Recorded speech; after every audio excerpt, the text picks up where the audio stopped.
Ah, yes. Lithuania. A country mostly inhabited by Caproni people. Known for its academic studies on originium arts. A prosperous country that even treats infected people more nicely. Yet also rotten to the core because of its aristocrats' arrogance. In the current Arknights Twilight of Wolumonde event, we follow the story of Felinik and Suzuran as they travel to town of Wolumonde in Lithuania. The event is roughly happened after Lungman reunion incident. The story starts in the outskirt of Wolumonde. We see Severin. You can say that he is the town mayor. He was in front of a burned camp that was belonged to one of Rhodes Island operator, who stays in the town to treat the infected in this place. But alas, she and 7 other people was found dead in the campsite from the fire. Not long after, Tatiana, Severin's niece and Wolumonde council member, arrived and tells Severin about the council decision regarding those dead bodies. Since the body of an infected person can cause a second infection spread after their death, they must be buried far away outside of the town, without a funeral. Severin, who also lost his son Thorwald in that campsite, refused to follow the council decision. And since the bodies haven't shown a second infection spread, he decided to keep the bodies until a proper specialist can investigate them. Later the story shifts to Mudrick and her squad, who was gathering in the city outskirt. A little insight about Mudrick in this story. She hasn't joined Rhodes Island yet. She and her fellow Sarkaz mercenaries were moving from places to places after their disagreement with Reunion, and is now in Lithuania. The group had been wandering between remote cities and attracting more Lithuanian infected along the way, until they arrived in Wolumonde and see the crisis that the town currently having. So then they decided to aid the local infected in the town with their struggle. And then the story shift again inside Rhodes Island landship. We see Felinik, who is frustrated because her friend Atro, who is an operator working in Wolumonde, haven't made contact for almost a month. So after receiving approval from Amir, she and Suzuran then heads to Wolumonde to investigate about Atro. Days later, Suzuran and Felinik arrived in the nomadic city of Wolumonde. Wolumonde was once a thriving town with its flourishing trade networks. But after a catastrophe known as the Great Rift struck the town, the route to the other nomadic cities have been blocked. And with the upcoming winter, the town will surely suffer a famine. Suzuran and Felinik then heads to the city hall to meet with local authority. But along the way, they met Severin, and then Tayana. Severin said he will explains about Atro in the city hall later. But right now he must deal with armed protester in the town. After Suzuran and Felinik help the authorities suppress the infected protester, we see Severin and a council member inside his office. They discuss that they have to make sure about Rhodes Island first. And it's better to hide the fact about Atro's death to them in the meantime. Suzuran and Felinik then entered the room. Felinik demands Severin to tell her about Atro immediately.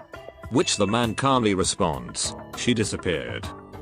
Severin tells our operators about the fire that burned Atro's campsite, and that she moved away from the town after the incident. Not knowing the truth, Felinik and Suzuran then decided to investigate on their own. Later, we see Suzuran and Felinik inside the infected quarantine zone in Wolumonde. Along with Tayana, she explained about how Atro's disappearance caused the people to protest. Dr. Atro was working here in Wolumonde to treat the infected after the catastrophe. So we can say that the infected people are quite fond of her. And because of the catastrophe, the city is suffering a food shortage, leading to the quarantine zone getting less supply. That combined with the Atro's disappearance, leading the infected people to protesting. The crowds are getting impatient, and with the aid of Mudrick's squad, they are starting a riot. Soon enough, Felinik and the other two was confronted by a bunch of protester. That seems to be led by a Mudrick squad member. But luckily they managed to defeat them. Out of nowhere, a protester mentioned Dr. Atro and her death in that fire, believing it was Severin or the higher up who did it. Shocked by the sudden news, Felinik angrily confronts Tiana for lying to her. Luckily, Suzuran managed to calm her down. Tiana then explained the truth about Atro, and then brought both of them to the campsite where Atro worked. The arsonist is still currently unknown, but Felinik determined to find them and avenge her. Moments later, rioters can be seen wreaking havoc in the town again. We see Severin, severely beaten and infected. After Suzuran and Felinik interfere, they then brought inside Severin's office. Severin guessed they already know about Atro. He explained that the rioter used Atro's death as an excuse to steal and riot. Because at this point, everybody must know the town will suffer a famine. And most law enforcers are outside the town to protect an aristocrat wedding. But instead, working together, some people just chose to go for riot. Hearing enough, Felinik insists asking him about Atro. Severin then leads them to an underground room, where he kept Atro and the other bodies. Trying to give Felinik some space, Suzuran and Severin heads back upstairs.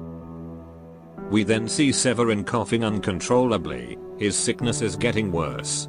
Suzuran suspects it's an neuropathy symptom, but Severin tells her she shouldn't worry about him. Moments later, Felinik gets back to the office. Severin made it clear that he had no bad intention for hiding Atro's death. Currently, the authorities is still looking for the murderer, which seems to be using a core of an originium device as a weapon. Severin also said he will need Rhodes Island to assist the town. Felinik replies she doesn't have an authority for that agreement, but promised to help the town and to find whoever killed Atro. The story then shifts to campsite. We see 3 Rhodes Island backup: Greythroat, Aerscarp and Click. All of the new operators in this event are together in the story. That's pretty neat. Suddenly, Mudrick came to the campsite. She was there to pay respect to the death to some of her fellow member. Greythroat, who already knew the situation in the town, thinking that Mudrick was the one who instigated the people to riot. But Muddy simply answered that all she wants is Wolumonde to hand over the murderer. As for the riot, it was the people itself. Mudrick didn't and can't control them. The rioter are only using her squad name, or the reunion name. And then since Mudrick didn't show any hostility, the team then let Mudrick go. But Greythroat ordered Click to spy on Mudrick's squad position, while she and Aerscarp move inside the town. Inside the town, the place is getting more crazy. Severin and others are believing that Winterwisp clan, who is an aboriginal people of Wolumonde, are also the one who led the riot. Soon after, Greythroat and Aerscarp regroup with Severin, Felinik and Suzuran. With the help of a senior operator and a wacky guy that likes electricity, they manage to push back the armed rioter. The team then heads to the town hall to discuss the next move, while Suzuran and Felinik was tending the wounded outside. Unexpectedly, Suzuran came across Old Man, who claim himself to be the last pure-blooded Winterwisp clansman. The Old Man told Suzuran that the clan was once indeed done bad things to the town, but has nothing to do with the riot. It's a little nice scene where he tells us to not go for a revenge, which is the problem of our event main character currently having. The Old Man then gave a juicy information. Apparently, the one who started the riot, and the one who sets a fire on Atro's camp, was Biederman, who is thought to be also one of the victims in Atro's campsite. The Old Man then gave Suzuran his diary and an old knife before closing his eyes forever. The story move on where Severin and Rhodes Island are discussing that they should look for Biederman to stop the conflict. But meanwhile, the townsfolk are furious with the rioter. They're located where most rioter gathered, and also Mudrick's squad. Together, they are moving to that place, ready for a war. Mudrick and her group can be seen readying for the crowds, and still reluctant if her group have to fight. But running is not the best option either. So she chose to move to join the fight, and end this conflict once and for all. Later, Click and Greythroat found Biederman in a house. Dead, from what seems to be a highly dangerous ice arts technique. Later, Greythroat tells the others about Biederman's death. While Mudrick and all of the armed rioter moved inside the town. Mudrick summoned her Colossus, but everyone put a good fight. And then Severin, who is also wounded, moved to the center of the battle. And announced that the culprit, Biederman, was found and already dead. But his words fell into deaf ears. Mudrick also realized it's still pointless, the crowd cannot be controlled anymore. As a last resort, Severin urged Mudrick to kill him, in hope to ending the conflict. But luckily, Suzuran stopped it just in time. Rhodes Island are then moving, Mudrick and her squad are losing. After a final confrontation, with Biederman's death and Rioter losing, there are no more reason for Mudrick to fight. And then she ordered her squad to retreat and get out from Wolumonde. Some newly recruited Wolumonde infected disagree, and confronts Mudrick. In order to subdue them, Mudrick, using all of her power, summons a Colossus as big as a mountain, and order her men to interfere. Soon after, the Wolumonde rioter gave up. Mudrick and her group then leave Wolumonde for good. After everything calmed down, Greythroat, Aerscarp and Severin are in the town hall office. They are discussing about Biederman. He might not be Atro's murderer, and the aftermath of the uprising. Biederman is not a Lithanian nor Wolumonde native. So there is no way he can control the core of a gramophone device.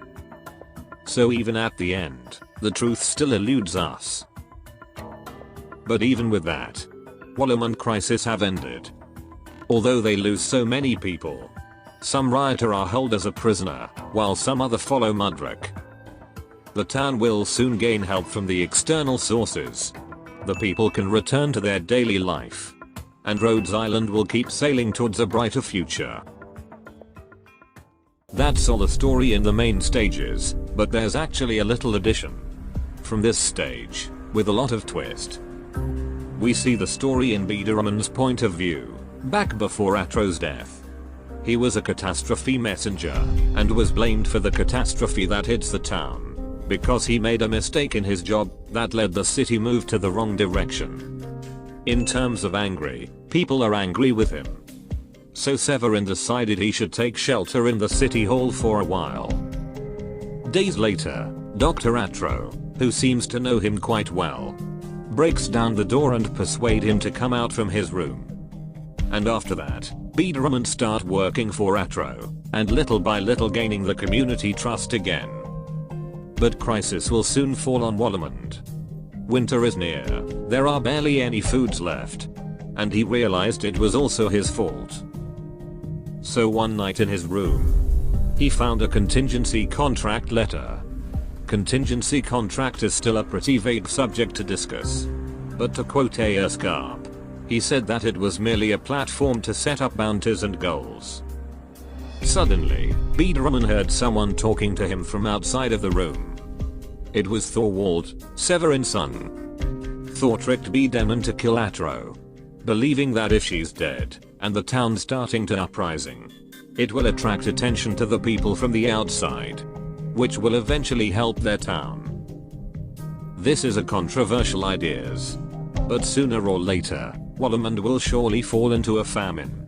But Biederman also don't want to kill Atro and some people along the way. So then Thor leave him, and said he should think about it. That's pretty much the summary of this stage, and a lot of twist to be honest. Even if you read Mudrick's profile, you can see a classified log, where Thorwald is still alive after Wolumonde incident. But unfortunately killed himself when authorities are chasing him. Well, that conclude the story in Twilight of Wolumonde event. Share your thoughts about this event story in the comments below.